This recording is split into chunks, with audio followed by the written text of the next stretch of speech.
Arf Spitfire video number 2. I'm going to talk about the elevator, horizontal stab, and the tail wheel setup. First, I'll just quickly show how it works. The elevator. With this 256 rod, video can see it okay. It's a carbon fiber rod connected to the elevator with a Dubro ball link and Phylic horns. So as the rod push and pull, the elevator goes up and down. Okay. It's held on with this 256 rod here. I'm gonna pull an elevator out so you can see the setup. But first, when you get the composite Arf Spitfire, this hole here has to be opened up a little bit to give clearance for the 440 lock nut and screw. Okay. The 440 screw was a little long. I had to cut it. But prior to doing the actual elevator, I want to show you my rod assembly. So it's a carbon fiber rod drilled out with the maybe 1 inch close to the end, just like the instructions say. I use a threaded rod they give you. I cut 2 inches off. All this is per instructions. And I bent the tip and wrapped it. Let me see if I can show you the other side. Here we go. With copper wire. Really tight, thin CA to the wire. And then I epoxied all around. And I think what that's going to do is strengthen the end of the tip in case it want to crack. That'll help prevent it from cracking. And then prior to me doing it, I scuffed the inside and outside of the rod, filled it with the epoxy and micro balloons, and that's the elevator setup. So basically it just pivots on this rod. Okay. Next, tail wheel. The tail wheel, first thing I did to keep the paint from chipping and to also protect it as I worked, I used some blue tape. I masked it off to make I can also mark my lines, do all my measurements on a tape. And then what I did was take my X-Acto blade and I cut on a slight angle. And the reason for doing it, basically I held the blade in, not straight down, because I've done one of these before, and what happens, the foam pulls with the knife, even if it's sharp or not, and the paint chips. So I found that cutting on a slight angle like this, and then here a slight down angle all the way, I was able to achieve a cleaner cut. That's just the way I did it.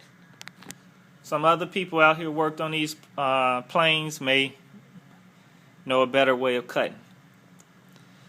Then what I had to do, I put in some wood rails, 1/2 inch poplar wood, glued them to the side on an angle. I didn't know how to find out the angle, so I came up with a way of mounting these rails to where the actual plate that I'm about to show you will fit real nice. Okay. This is the actual tail wheel assembly. There's a pivoting tail wheel.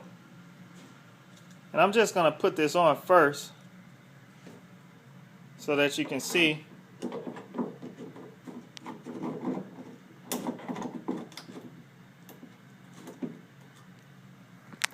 how this fits.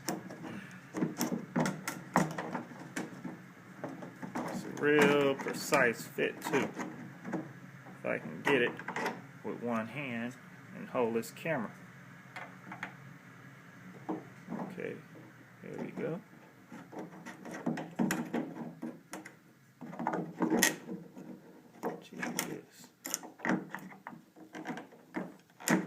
There we go. Okay, so anyway, what I'm going to do, I'm going to pull away this tape so that you can see how clean a cut is actually. It came out. It's really nice. The tape helped to keep that paint together. And it's go really well with the plane since it has really detailed panel lines.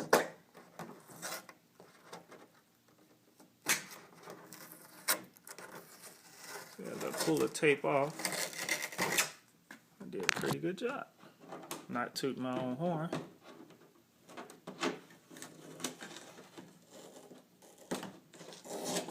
Okay. So basically what's going to happen, let me pull this tape off on this side as well. I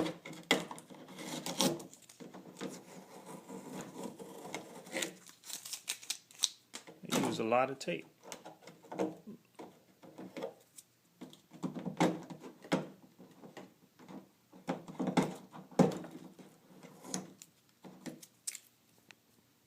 Alright. Basically, here's my setup. Okay, as you can see, it's a really clean cut. Again, I use angle cutting. Once I put my screws in to hold this down, it's going to compress and the line will virtually almost disappear. But you'll see a little indentation, little cut. It don't matter. Once this plane is painted, it'll become virtually invisible, and then the panel lines help mask it out. Okay. Pull this out.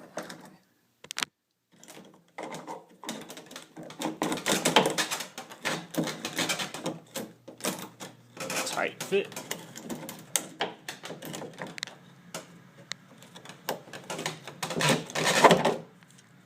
Alright. So what I did was use a 1/8 inch piece of ply. Measured it, cut it. Top ends 2 7/16 inch. The rear 1 37/64. From here to from this side to this side 1 37/64. You can see how my setup is. 1/8 inch ply. I used the 2 washers. I cut since the holes were so close. This helps spread out the that way, you know, once the tail wheel hit and pull, it won't pull through the balsa. I mean the plywood.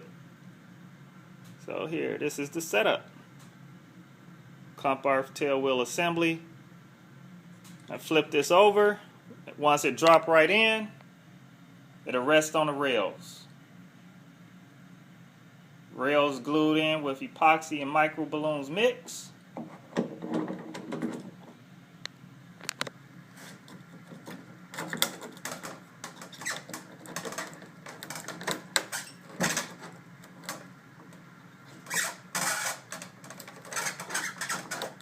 So anyway, once that's set on, I screw down six of my screws, and that's my assembly. So I made it so that my rear is removable in case I have to service the plane, make adjustments, or whatever.